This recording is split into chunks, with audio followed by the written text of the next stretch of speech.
Thank you. Okay. No extra marks, no extra points. I am what you would call an accidental orator. Okay, I've been brought in as a stopgap measure, and that's to do with a lot of reasons, mainly because I'm sure somebody knows that there's a really good person on the editing team who can edit the videos. So they will bleep out most of my conversation, make it kind of presentable, concise it down to 1 minute and say, this is what our dean managed to do. But I stand here wondering, what is it that I can teach you all? Because ultimately, if it's a talk, it's going to be theory without practice if you cannot put it into practice. What is it that you're going to go away with? Am I going to be able to fill you up with a message that's strong enough to help you change your life? There are so many things that we all know that happen in this world. So many of us know inspiring videos or follow inspirational people. And how many lives has that changed? 1 in 100? 2 in 100? Are you going to be one of them? You know, Oscar Wilde once said, those who cannot practice resort to teaching. And I truly don't know what to make of that. Because I am here because of a whole litany of teachers that I had. It was my teachers in school who told me what to do. It was my wife who probably told me what not to do. And my colleagues at work who tell me why I should not do the things I've done. And every time, you know, Buddha famously said, when the student is ready, the teacher appears. And I always kept saying, I'm ready, where are my teachers? And my biggest mistake was, I never realized that all my teachers were around me all the time. That is, I think, something that you all have to look at. And when I looked at the topic, I said, what is the topic about? It is what? Pushing the envelope, a society in evolution. What does that mean? Pushing the envelope for what? Pushing the envelope for whom? Pushing the envelope, is it for a job? Is it for your career? Is it for your education? Evolution for whom? For you, for your career, for your education? Either way, evolution or pushing the envelope doesn't make a difference if you're not in the picture, right? You have to be in the picture. You are the focus. And that, I think, is something that everybody has to see in their own lives. Your presence is always important. We are constantly looking everywhere for something. We are looking for someone to give us something. That's why we look to follow a certain line of spirituality. We're looking to find something from the outside. We blame everything, but we do not seek anything within. Anybody who knows me knows that I absolutely love the Mahabharata. I love the stories from the Mahabharata. And one of the greatest stories is of the king of Udupi. You know, the king of Udupi came in the battle, when the battlefield was being laid out. The king of Udupi walked up to Lord Krishna and said, you know, we are a small army, we are pacifists. Both sides have powerful armies, and my people will die if we take part in the battle. And Lord Krishna, in all his benevolence, said, you know what, you're absolutely right.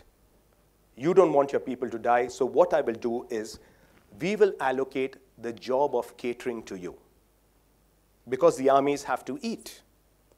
So the king of Udupi happily agreed, King Udupi.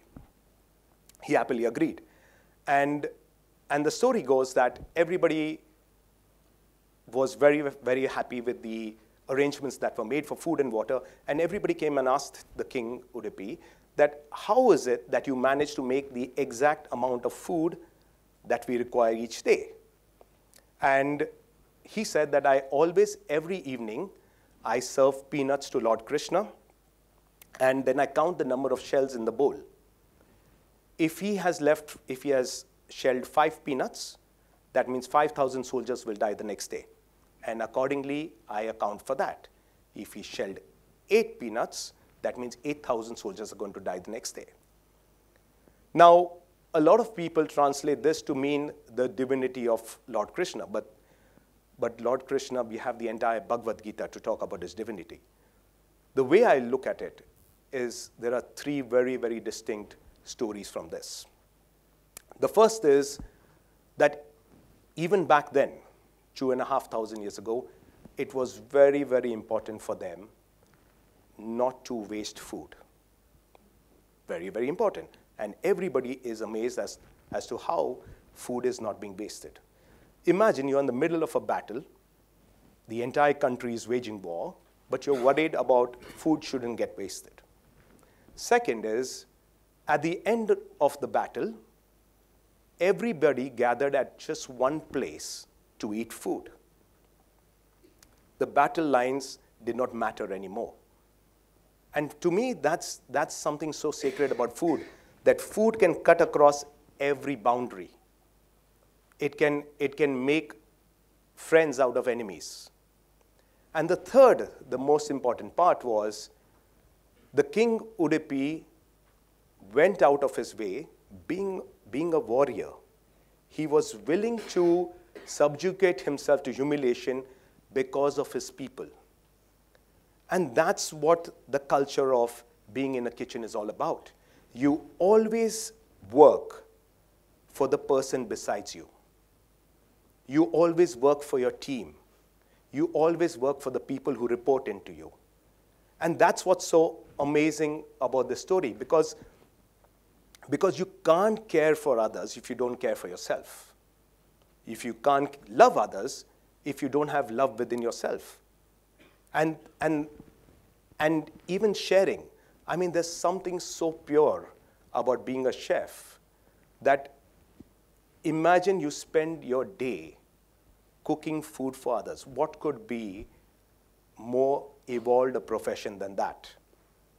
And everybody may feel that there's something missing in their life, right? That missing ingredient. There's 7 billion people in this world, and everybody feels that they have that one missing ingredient, whether it's money or it's fame or it's opportunity, that would make their life better. But that's the issue. They're constantly looking outwards. You see, in the course of your life, you're going to work 80,000 hours. And that's a rough calculation done by Gallup, where you do 40 hours a week, 48 weeks in a year, into 42 years. Roughly, you're going to work 80,000 hours in your lifetime, okay? Much more if you're a chef, but we'll get into that later.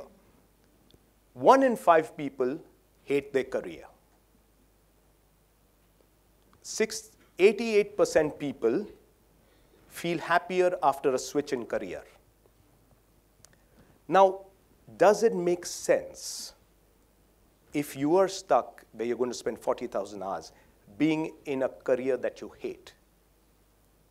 And all throughout, even in the Mahabharata, you know, there are mentions of a lot of other professions, but chefs keep popping up. And there's King Nala. King Nala, who wrote the Pakadarpanam, I hope I pronounced that right. It's supposed to be the first cookbook. And King Nala was a Nishada king. And a Nishada is a tribal, like an Adivasi. And there was the Swayamvar of Princess Damayanti. And she was a beauty, and kings and emperors all went to vie for her hand. And when Princess Damayanti passed by King Nala, she got captivated by the fragrance of spices that clung to his body and decided to marry him. Now, this is an amazing story in itself, because she knew, being a princess, that she would have to spend the rest of her life in a forest. probably sleeping on a rough skin, probably going through all kinds of problems, no palace, no washrooms, and she was willing to forsake all that because King Nala had this beautiful grasp of the culinary world. And so with Bhim, Bhim being the mighty warrior, Bhim also is supposed to be a very, very famous chef. He worked, when he was in disguise, he worked in the kingdom of King Virata, and he was known as Ballava then. He was called Jayanta by the Pandavas. And that's why the term chef in the Indian context is Maharaj, king. Because that is such an exalted position that we hold. And all through history, whichever culture you go, whether you are into Greek mythology, where they had Hestia, who was the goddess of the hearth, or Vesta, who was the goddess of the fireplace. These were not only culinary gods, but they had a much larger role. Like, although Hestia was a minor god, and Zeus was the emperor of gods, the cult of Hestia lasted right up till the end. The cult of Zeus died away, the cult of Apollo died away, but till the emperor of Rome outlawed it, the cult of Hestia was the last to die out. And why?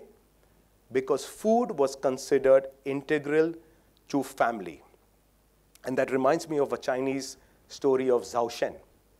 Zhao Shen was this Chinese gentleman who was married to a wonderful woman, and then he fell in love with a much younger girl.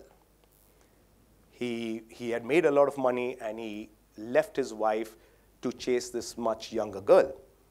Now, what happened was, the gods were very upset with him because he left his wife, his virtuous wife, and they afflicted him with blindness. So he lost his business, he lost his money, and he became a beggar, roaming from street to street. And one day when he was begging, he came across his wife, but he couldn't recognize her because he was blind. And she looked after him, and then she told him to open his eyes, and his sight was restored. And he felt so much repentance that he threw himself into the hearth, into the fireplace. And although she tried to rescue him, he died, but he became the god of the fireplace, carrying messages of the good conduct of a family up to the gods, up to the Jade Emperor himself. Now, there are three wonderful stories here as well. The one is, it comes back to my original thing about how can we evolve if we look outside for something good to happen to us when we don't look within. He looked for a younger girl, maybe. Second is a more personal story. He was very lucky he had the wife he had, because if he ever had a wife like mine, she would have thrown him into the fireplace. She wouldn't have waited for him to jump. Yeah. The third is that no matter whether you're good or bad or mediocre, for everything bad that you have done, repentance sorts a lot of things. If you're truly sorry, you can probably make amends. Now, all through my life, people have come to me and said, you're a chef, can you cook me something? Can you make something for me? And I always wonder, I said, we've had these wonderful speakers before me, and they've been from the aviation industry or from the governing board of a cricket body. We never say, can I fly your plane just one round, or can I just bat once? Can you arrange for Dhoni to bowl to me or something like that? We never say that. And then I realized what the crux of the matter is. The crux is that cooking is something that almost everybody can dabble into. And holding people in high esteem in a job that you can do is so much more unique. Because when you hold somebody in high esteem, if he can fly a plane, yes, it's understandable. It's something you can't do. But holding someone in high esteem for a job that you can do I think that itself is brilliant. And coming back to the topic, which is pushing the envelope, a society in evolution, I realized that this is where kind of chefs fit in. Because very few people realize that the word chef is actually an acronym. Chefs have evolved forever, CHEF, okay? or constantly hand the envelope forward. We always have done that, and throughout history. So even if a neighbor reaches out to you and calls you a bawarchi or a cook or whatever, it doesn't matter. Wear it with pride. You come from a long lineage of people who have borne that title with pride. And I thank you for being such a wonderful audience. Thank you.